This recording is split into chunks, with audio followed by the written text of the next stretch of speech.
بلندهیا چیای گاریه دناف کشو هوایی که مجاویدا درجیا ریکیو جار جار آسیبونا ترومبلین گشتیارا نبو ریگر گو گشتیارت هاتی نوی دوره بگهنه جه مبسته پشتی گشتنا هم بوناو بفریو هبونا یارین جدا جدا او دلخوش بون لیدیسا دا خوزا خزمت زیدتر بو وجه گذارید کن سرسینگه حتی چایگاره ما تلفریک هبان هات نوچونک و باش هبانو که دم هم تاتین ریک دا دست مروی سر دل مروی و که چاده چم چاده زفرمه و اگر هندک جاودان بو هبیتن بشراستم که خلکه گلای پتر ده قصد کنه خلکه پتر ده خوشی جبینن ده ایوالت روژانم به هم ودان دا چایگاره دبیت جه سردانکی ناگشتیارن پرانیا دورا نمایشن ترومبیلا لی انجام دن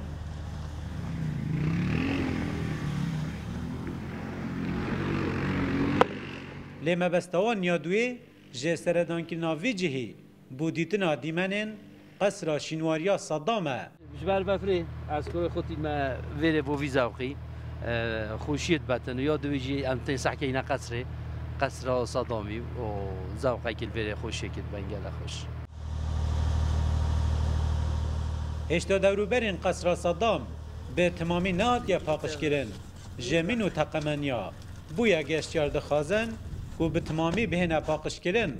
داک و زیان گیانی بروانه کهون آیلت نویره بچیک زاروک تناف بفریده و چش اوچیانه زانن که کیره الغام لینا الکیره چال لینا بجادا خازش حکمت اید کن که چاره که بجهه توصابه بینونید یشت و گذاری عالم شکلکی عام برای خودت جهه توصا بجادا خازیام اوه که بهنه چی کرن و بهنه پاقش کرن جوان الغامه هاتنا بفر و بارانا ایسال یا بویا جهه خیر و برکتی جبو خلکی وی دوره گوهن دلوینکاری بو گنجا درست کرنه به فروتنا چایو باقل کن لسر جاده او جهه یکو صدامی بو خوشین خود درست کری لسره جایگاره لنها خلک نرمال و گشتیارن و دوره همو گشتیار هم جی بودیتنا جه شینواری دهن کیف و خوشیت خالد بند کاران علی روداو سره